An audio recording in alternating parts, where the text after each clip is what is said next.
I remember the pen in my hand. Blue ink. Thick, expensive paper. Their eyes watching me like vultures circling a dying animal. "Just sign it," they said. Their voices rehearsed in softness, but their pupils betrayed them. Hungry, restless. "Before you forget. Before things get harder."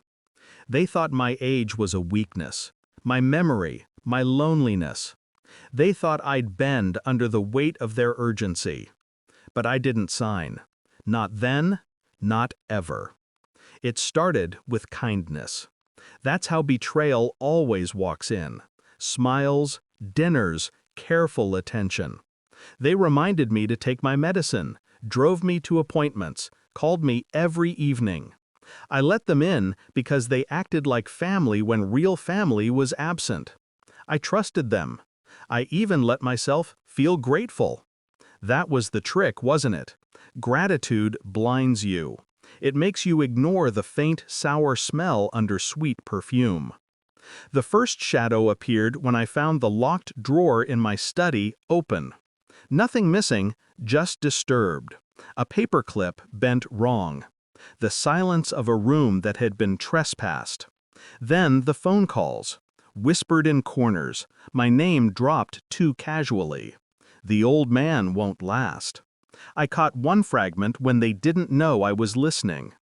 And then the papers. A neat stack left by my breakfast plate one morning. Transfer of deed, power of attorney, simplifying things. Their signatures already marked, mine waiting. That's when the smile in me froze. Most people explode when betrayed. They scream, they fight, they lose control. I went cold, still, like water before a storm. I didn't accuse them, didn't let them know I saw. Instead, I played along. I nodded, I smiled, I asked innocent questions. I watched, and I started to plan. See, the house wasn't just walls and bricks. It was memory. It was inheritance. My wife's laughter in the kitchen tiles.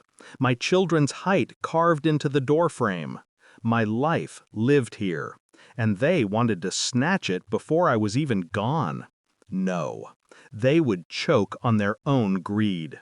First, I called the lawyer. Quietly. I updated my will, leaving the house to someone who truly earned it. Someone they'd never expect. Then I installed cameras. Small, discreet. Not to catch them stealing money. No, something better. I wanted their intent recorded, their words, their hunger. It didn't take long. Within days, they were in the living room, whispering about how I'll forget soon, and he'll just sign if we press. The camera caught every syllable. Next, I stopped correcting them. I let my hands tremble when they passed me the pen. I let my voice falter. I played the role they wrote for me. Forgetful, weak, fading. I became the mask they wanted, so they'd walk right into the trap. And then, I waited. The inheritance lawyer arrived on a Tuesday. They didn't expect him. They expected me alone, pliable, ready to be shepherded into their scheme. When he stepped into the room, briefcase in hand, their faces cracked. Confusion first, then suspicion, then the thin veneer of civility. "Why is he here?" one of them asked. I smiled. "To witness," I said.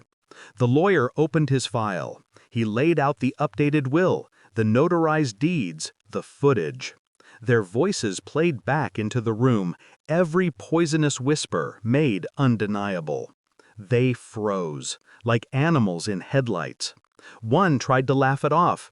"We were joking, just concern, you know how it is." But the lawyer's eyes were stone. Another tried anger. "You're manipulating him. He doesn't even know what he's signing." That's when I let the mask drop.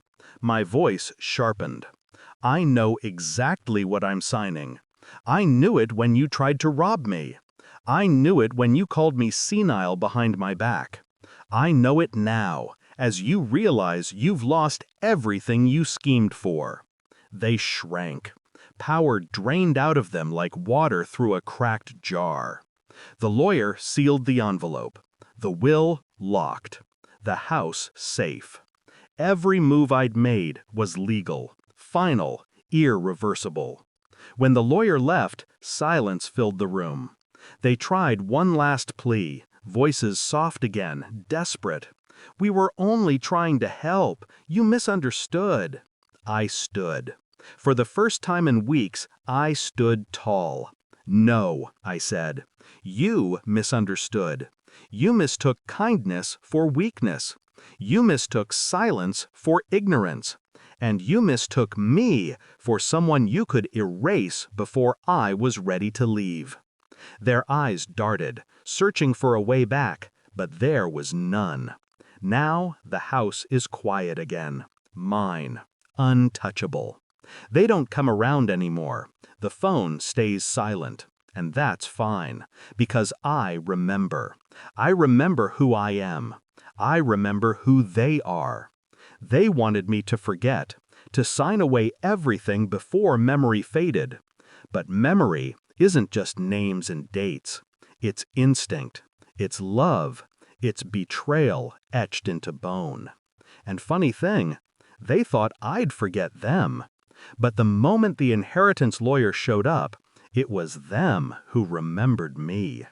Remembered just how dangerous memory can be when it's sharpened into revenge.